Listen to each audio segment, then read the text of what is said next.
Hello everyone, my name is Jamin. Thanks so much for visiting my channel. In this video, I'm working on an HP 15t-dy series laptop. I'm going to show you how to get inside, how to access your Wi-Fi Bluetooth card.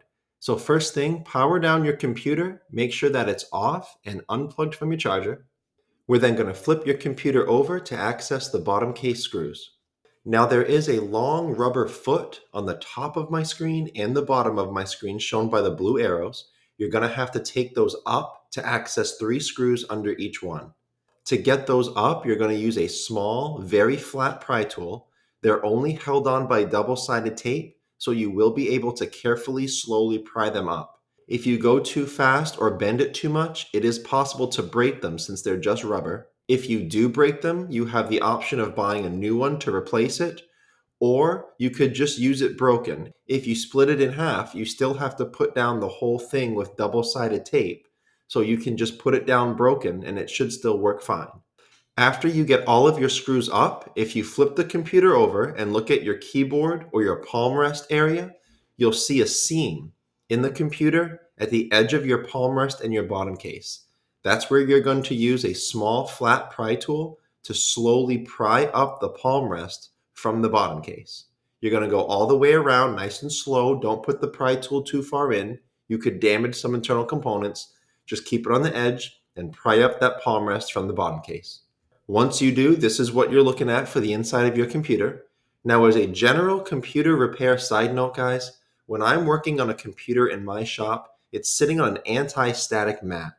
Either that or an anti-static bracelet are great ideas to avoid damaging anything in your computer when you're working on it. If you would like any help with tools or supplies for your computer project, as well as any upgrade and replacement parts for this specific model computer, I will have a link above, also below in the description, and it will be a list of all those tools and supplies and replacement parts. Now, before touching anything in a computer, it's always smart to remove or at least unplug your battery. Computers are safer to work on when as little power as possible is running through them. This is your battery right down here near the bottom of my screen. The battery is held down by 7 screws noted by the red arrows, and it plugs into the motherboard near the blue arrow. After removing all the screws and lifting the battery up, that will unplug it from the motherboard. Your Wi-Fi card is right over here to the top left of my screen. It's held in by a single screw there. Once you take that out, you can slide the Wi-Fi card out of that port right there.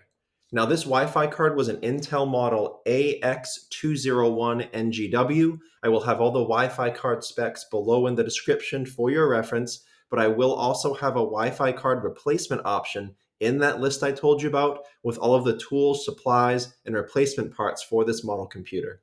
After unscrewing it, all that's left are 2 antenna wire. You may need to remove this clear guard above it to gain access to the screw and the antenna wire, although some of you may not have that. These antenna wire are just snaps, so they just pull directly up and off of the Wi-Fi card to unplug them.